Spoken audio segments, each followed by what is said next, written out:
vamos para o último painel desta noite, o último, mas não menos importante. Estamos aqui ansiosas para receber essas mulheres de energia.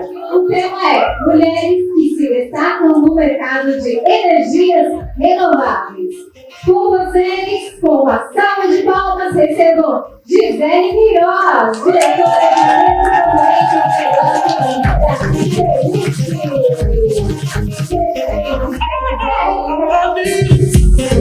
convido também a Eveline Moura, CEO da Inova Green. Érica, fundadora e CEO da HF Soluções Ambientais. E também temos uma surpresa boa que vamos receber a Joana Cruz, fundadora da Zurich e atuante há mais de 20 anos na área de energia.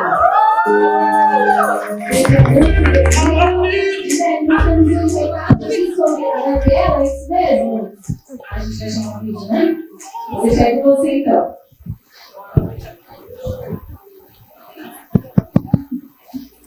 Fala, mulheres da energia! Gostaria de sentir a energia de vocês aí pessoalmente. Mas imprevistos acontecem e nós mulheres temos que estar preparadas para todas elas, né? Bom, mesmo diante de tantos desafios e imprevistos nas nossas vidas, eu sou Gabriela Almeida, sou presidente do Grupo GA Ambiental. É uma empresa de soluções ambientais inteligentes e estratégicas que já atua no mercado há mais de 20 anos e que já tem na sua roupagem curricular mais de 5.000 licenças ambientais expedidas pelo Brasil.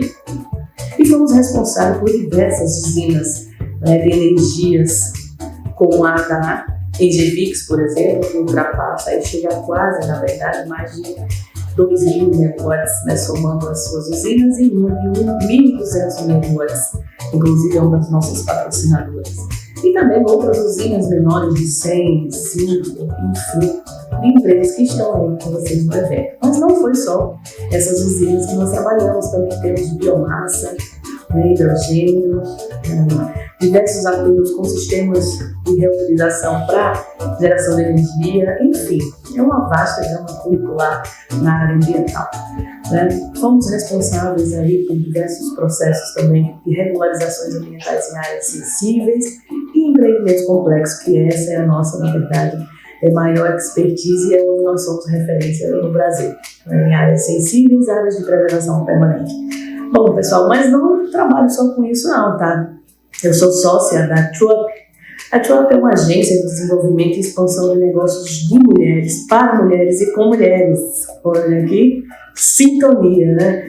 Então, nós somos uma aceleradora, investidora. Nós fomentamos negócios de mulheres para que esses negócios sejam tão ou ainda maiores do que o nosso, dessa história toda. Nós apoiamos mulheres a ultrapassarem essas barreiras, esses desafios, já que ao longo dessa trajetória de 20 anos a gente aprendeu estratégias, caminhos, com métodos específicos podemos passar para elas. Então, essa sou eu, essa é um pouco da minha história. Em breve, quem sabe, estarei com você.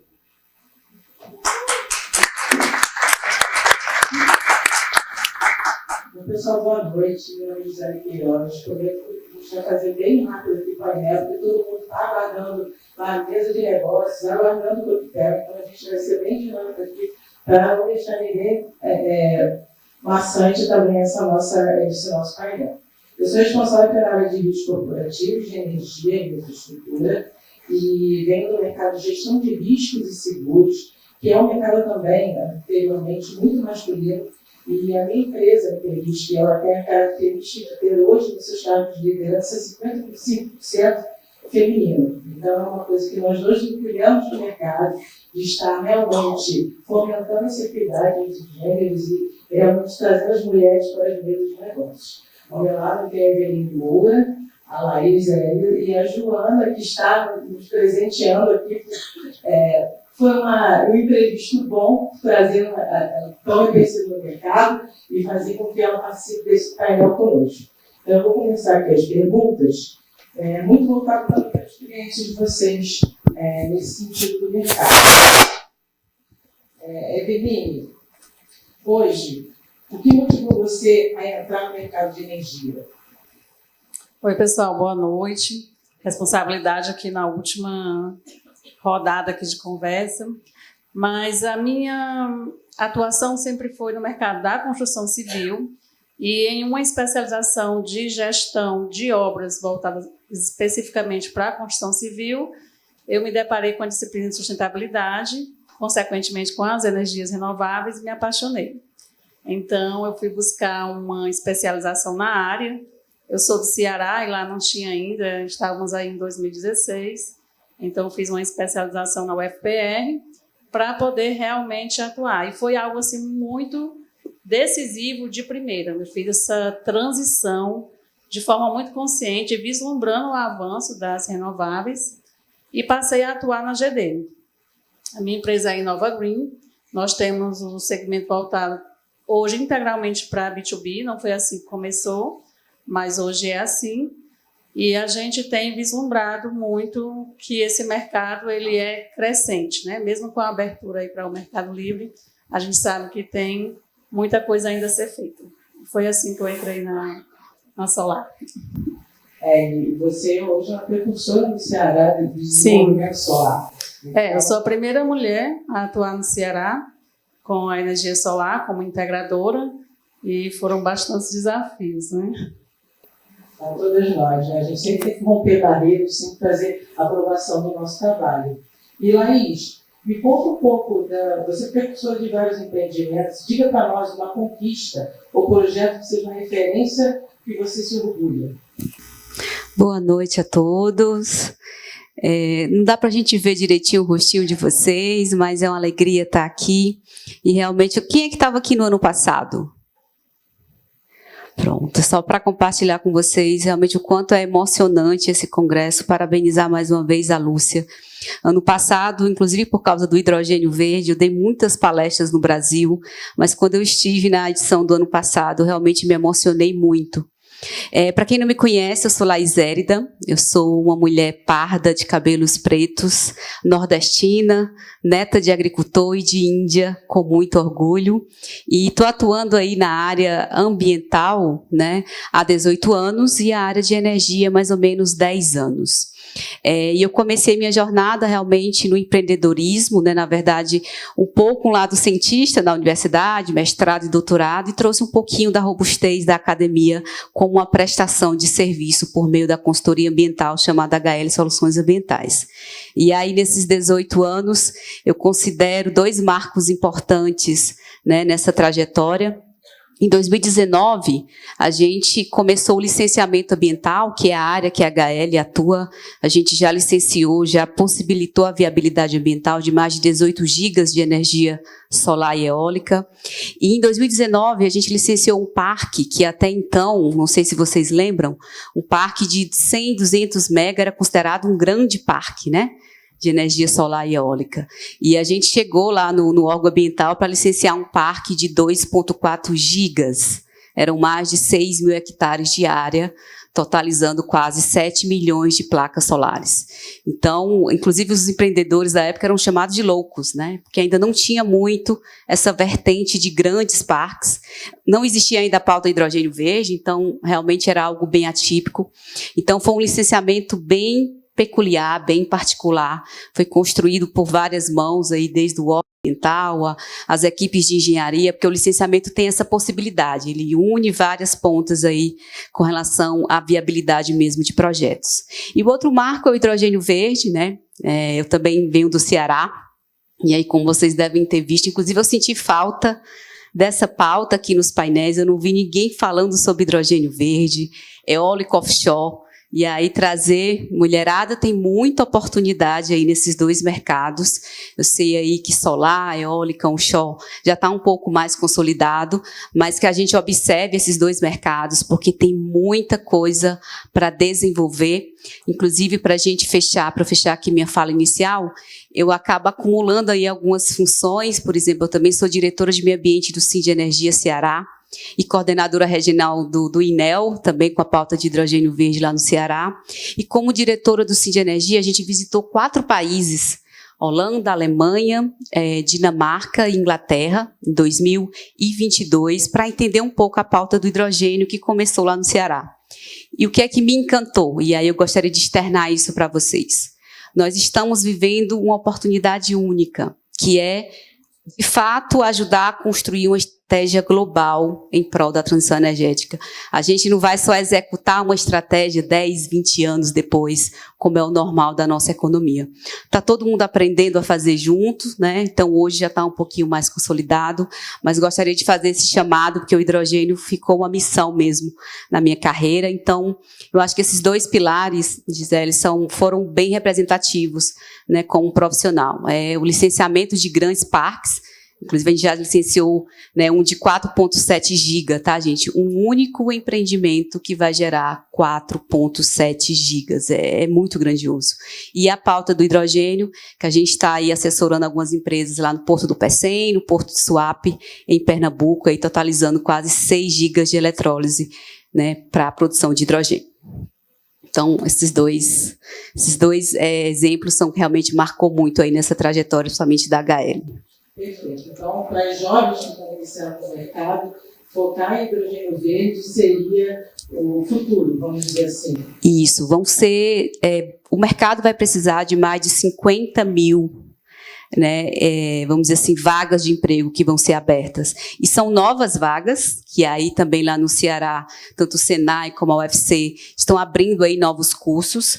E também áreas que a gente já atua, elas vão ter que se adaptar, né? Então, vão ter especializações para os engenheiros, para quem trabalha na área. Então, inclusive lá no Ceará, a gente estima, em termos de políticas públicas, né, como Estado mesmo, que a gente vai crescer em 7 anos o que o Estado cresceu nos últimos 70 anos, devido exatamente a essa demanda do hidrogênio e automaticamente da energia renovável que é necessária para produzir o hidrogênio. Excelente. Joana, você é fundadora da Azurite. Me diga um pouquinho o que te fez vir para o mercado de energia. Boa noite a todos. Primeiro, eu só queria registrar que o meu crachá é de congressista, não de palestrante. Eu fui pega de surpresa por uma lacuna aqui do painel, né, que a nossa amiga Gabriela não pôde vir, e aí me convidaram. Bom, eu sempre fui apaixonada pelas águas, e isso desde a infância. E no ensino médio, quando, na verdade, eu não cursei ensino médio, eu cursei 2º grau mesmo, eu já era apaixonada pelas hidrelétricas. E achei que isso fosse fogo de palha, né? Mas não foi. E acabei me formando em engenharia civil há 24 anos e estou atuando no setor de energia desde então. Fiz um estágio na área de projetos de usinas hidrelétricas e de inventário hidrelétrico, que foi o que realmente me motivou, né? E com 28 anos eu fundei a Azurite. A Azurite é uma empresa de consultoria que inicialmente ela nasceu para ser uma consultoria de engenharia hídrica, né, que é a minha formação, eu sou hidróloga, mas que depois fomos abrindo os leques, né, e agora se tornou uma empresa de consultoria ambiental. Não somos concorrentes, tá, Laís? Nós somos amigas, inclusive eu tive que decorar o nome dela, porque eu só a chamo de hidrogênio há anos, de tão amiga que nós somos. Enfim, e a Azurite também faz licenciamento ambiental de empreendimentos de infraestrutura, e a gente tem uma vertente social muito forte. Então, nós executamos alguns programas específicos do licenciamento ambiental, programas de cunho social, mas também programas voltados a capital privado, investimento em capital privado, índices do Equador, enfim. Mas a minha pauta, e aí já cutucando um pouco a Laís e a Gi, que a Gi perguntou assim, então você acha que as jovens devem investir em hidrogênio verde? Não, gente, não só isso, tá, Laís? Porque senão ela rouba todo mundo para ela e fica sem mão de obra para as usinas reversíveis. Então, a minha pauta da vez é as usinas reversíveis, tá?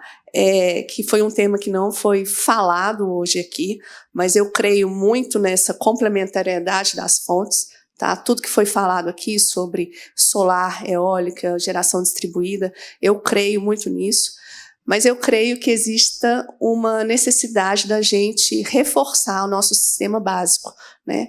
Assim como a gente tem que se preocupar, né, com a educação básica, a gente também precisa pensar em reforçar a nossa energia de base.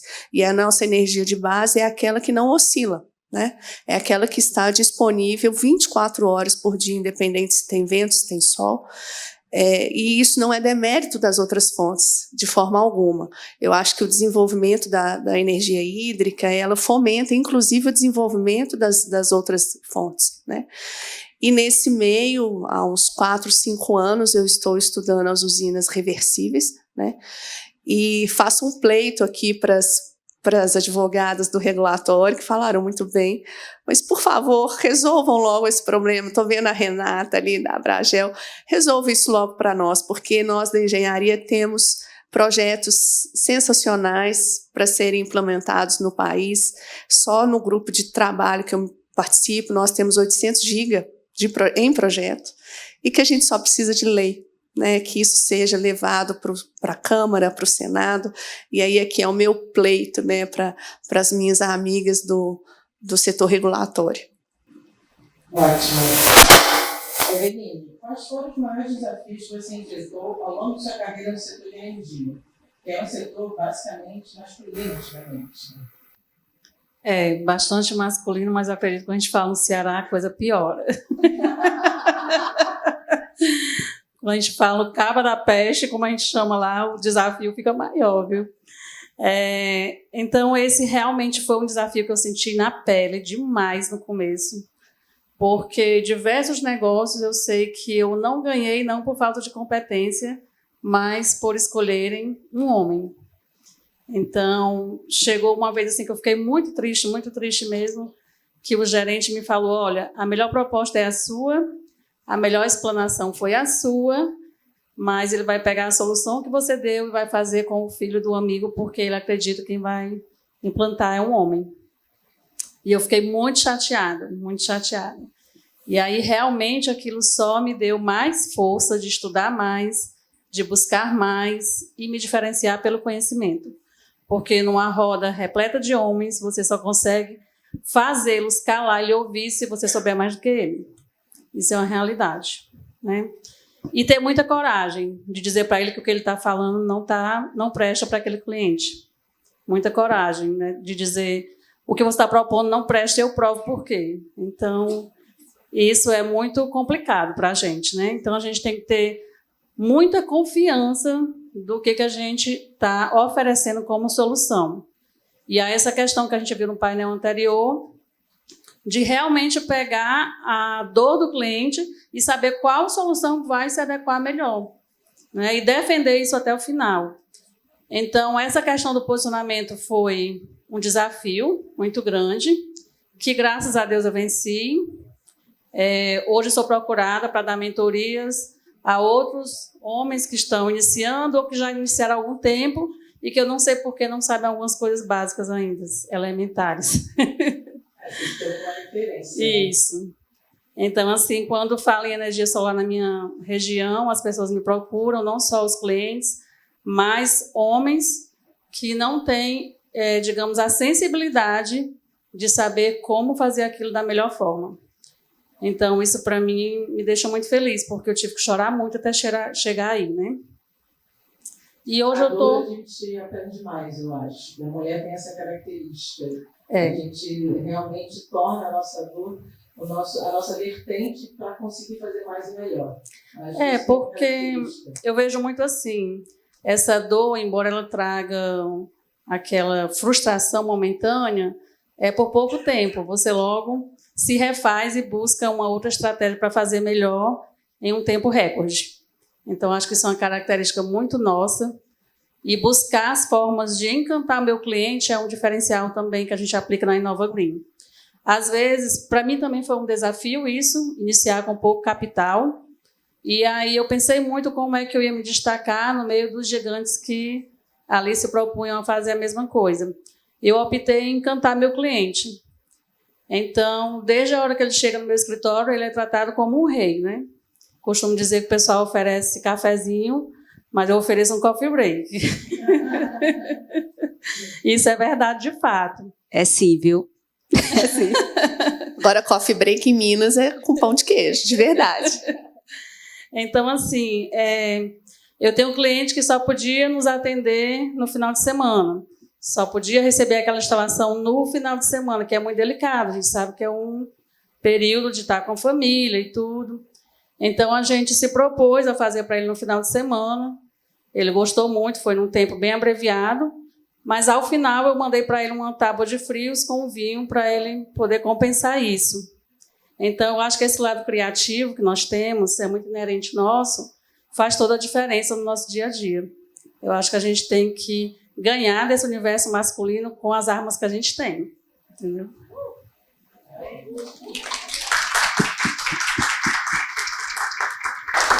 E a gente está nessa mudança de matriz energética do Brasil, nós estamos numa matriz limpa.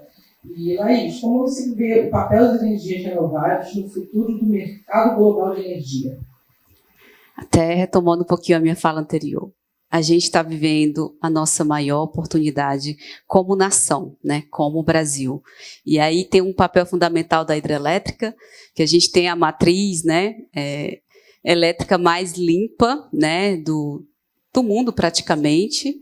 E aí eu gostaria de puxar aqui um pouquinho alguns desafios que, na minha opinião, inclusive, vão movimentar muito o mercado de energia nos próximos 2 anos. Não só no Brasil, mas em qualquer país do mundo, todo o nosso sistema de transmissão e distribuição de energia ele foi projetado para um consumo elétrico e não para um consumo energético. Que é aí onde vem a função do hidrogênio verde, porque ele está sendo tão falado, requisitado.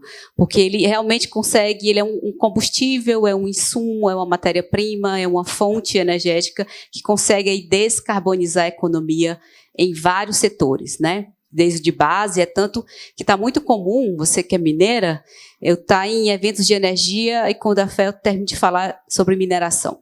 Ou estou em um evento de mineração, quando a fé tem a Casa dos Ventos com um stand lá numa grande feira de mineração. Porque a intenção realmente é descarbonizar a economia ali na base. Então, esse desafio é global, né? A gente tem um diferencial que é o nosso sistema integrado, que nenhum outro país também tem isso.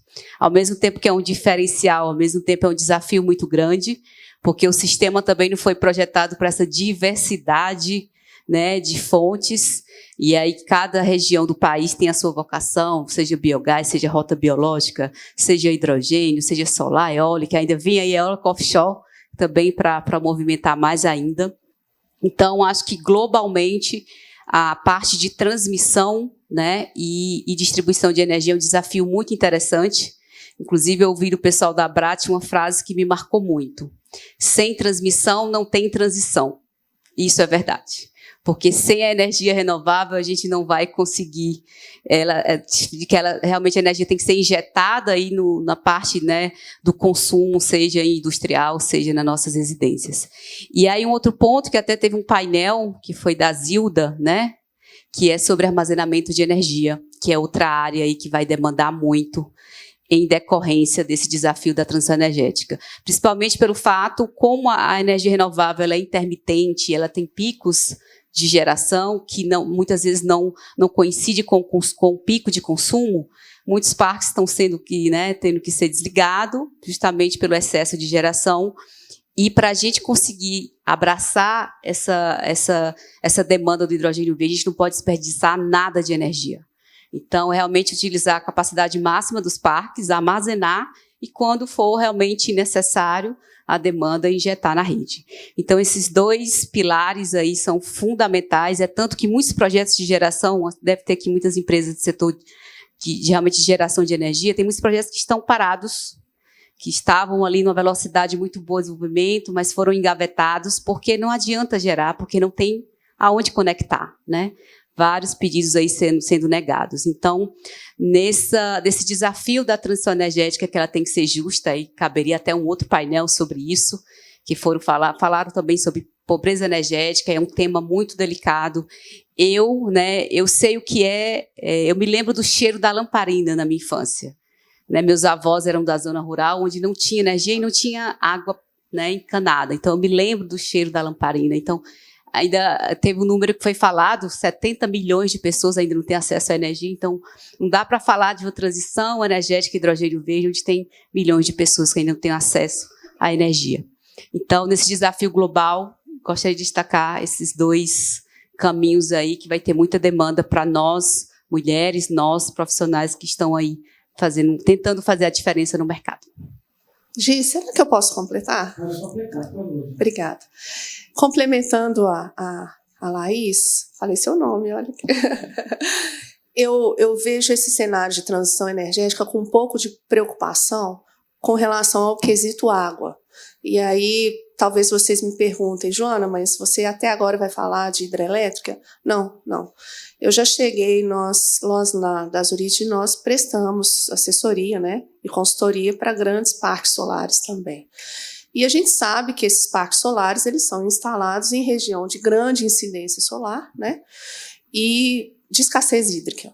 E nós sabemos também que com a retirada da vegetação, a incidência de poeira também é muito elevada.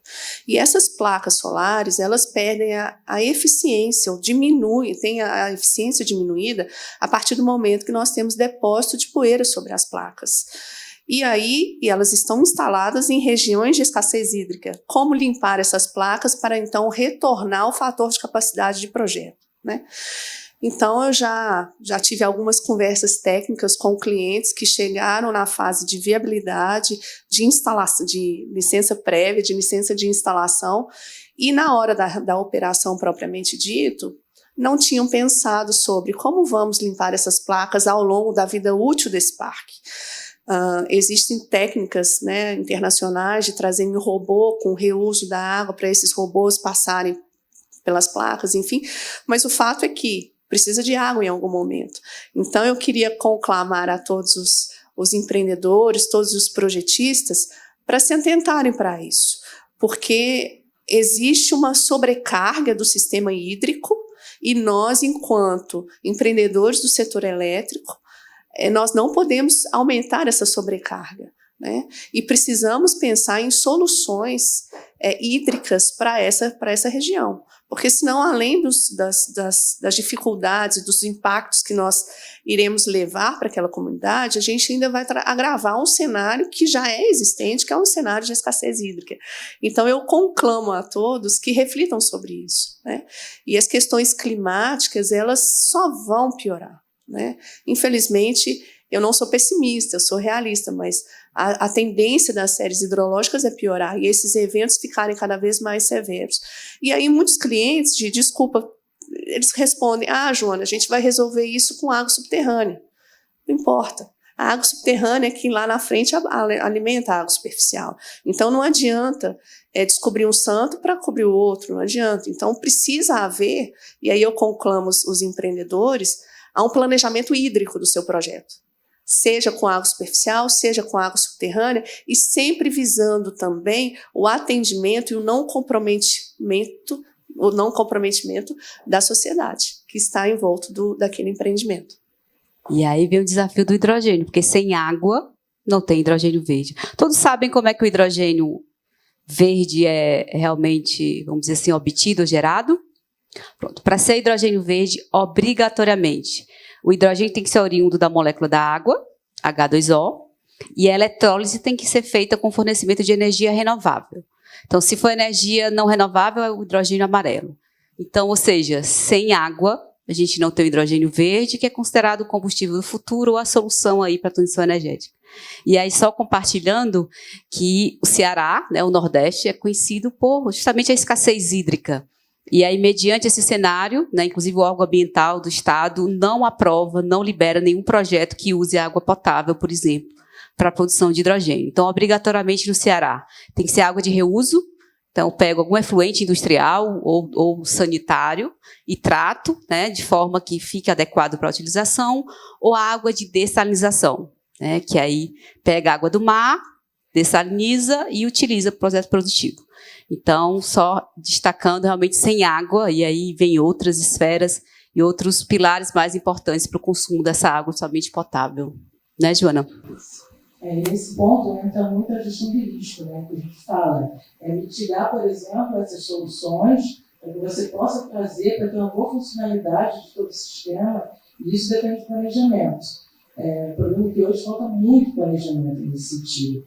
Na hora que acontece, vamos arranjar solução. Isso não é feito anteriormente. Então, isso traz muitas incertezas, né, nesse cenário. Então, o planejamento e a gestão de risco, para mim, nesse cenário, faz toda a diferença nesse sentido.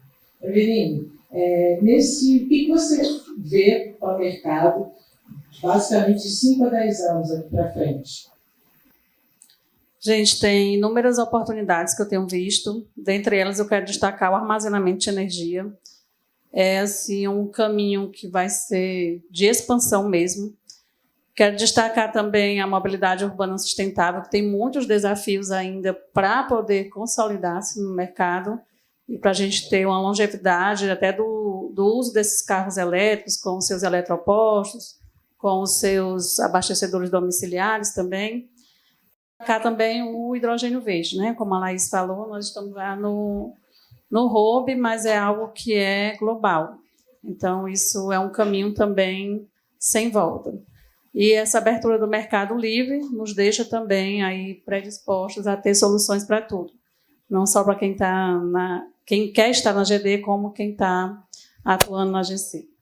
Hoje você está muito presente na GD, né? Na GD. Conta um pouco desse seu papel, desse cenário, o que ele traz de benefícios para o mercado.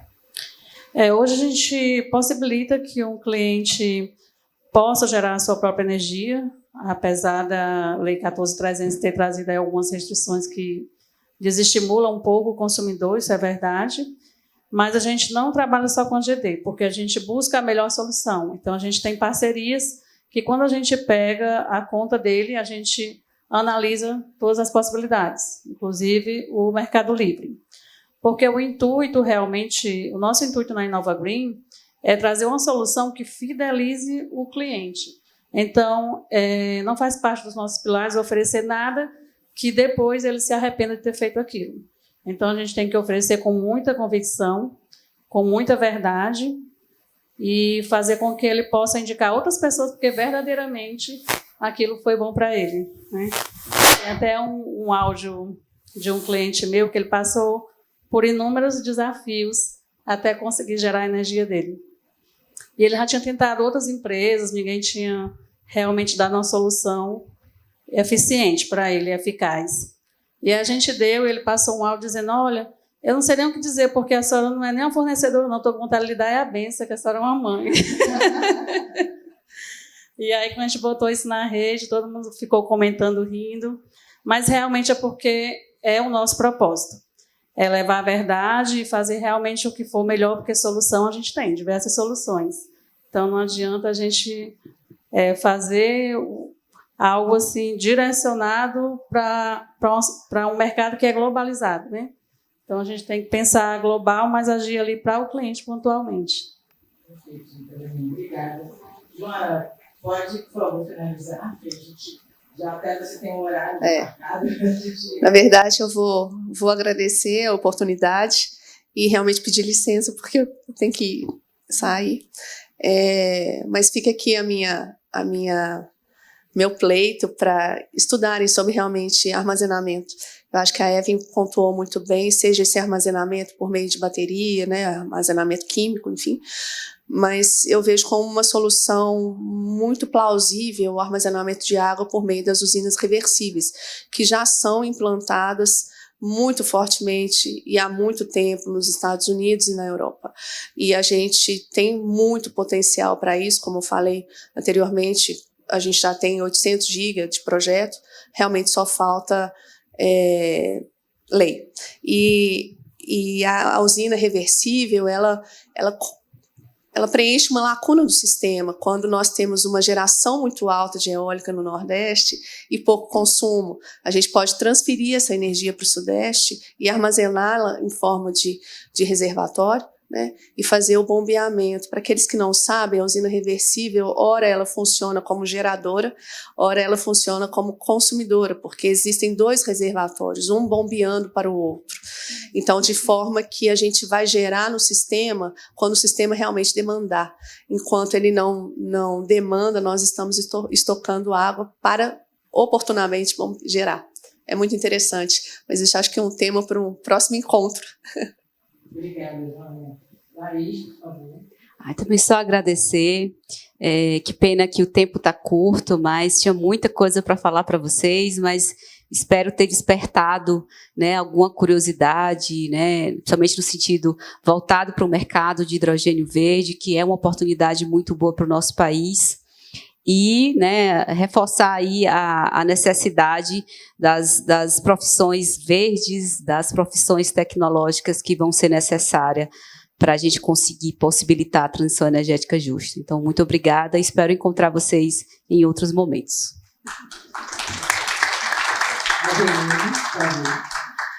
Gente, eu quero primeiro agradecer a Deus por essa oportunidade. Eu participo do Congresso desde a primeira edição. Já fiz amizades maravilhosas, realmente não só para fomentar negócios, parcerias, mas amizades que a gente se diverte, como a Tati, né? Que eu já tive o prazer de receber na minha casa, de passear nas praias do Ceará. Agradecer a Lúcia, eu acho assim, você tem que ser realmente braço forte para você encarar um desafio desse, tão inovador. E a gente falou muito aqui, a gente ouviu, na verdade, muito aqui, diversas mulheres falando sobre rede de apoio. E a gente não consegue realmente fazer nada sozinho. Acredito que juntos, realmente, nós somos mais fortes, né? Em tudo que a gente quer desenvolver. Agora a gente vai entrar por um novo patamar. A estratégia agora é a gente expandir para o Nordeste. Então, mais ainda, vou precisar de rede de apoio. Mas, especialmente, eu gosto muito de uma palavra que diz, lá nas Escrituras Sagradas, que a gente deve dar honra a quem tem honra. Então, eu queria agradecer em público a minha rede de apoio principal, que é a minha filha, né, que está aqui, que me acompanhou desde quando eu não tinha nada. Então, eu quero honrar a vida dela, porque se ela tivesse vindo hoje, quando a gente fica no hotel 5 estrelas, é bacana. Mas ela ia comigo, a gente ia de ônibus e ficava em lugares horríveis. Então, eu agradeço a minha filha. É isso. Gostaria de agradecer a todos vocês. São histórias emocionantes. Cada uma do seu pilar de energia, solar, hídrica, hidrogênio, que agora é a nossa nova bandeira. Vai todo mundo levantar a bandeirinha, que é um momento novo. E agradecer a oportunidade também a todas as pessoas, todas as mulheres que nos assistiram aqui. E vamos realmente fazer mais e melhor. Eu acho que é esse o recado que a gente tem que fazer. E ser precursoras desse movimento. Obrigada a todos. Muito obrigada, Gisele. Encerramos realmente com chave de ouro, com muita emoção. Eu quero pedir mais aplausos, então, para essas grandes mulheres. Gisele, Eveline, Laís, Gabriela, a Joana, que está aqui representando a Gabriela.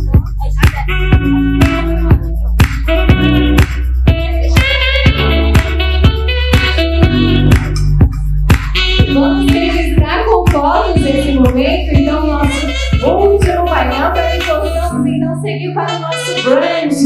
E mais tarde ainda tem coquetel, gente. Vamos registrar, então, aqui esse último painel com essas mulheres incríveis que seguraram até o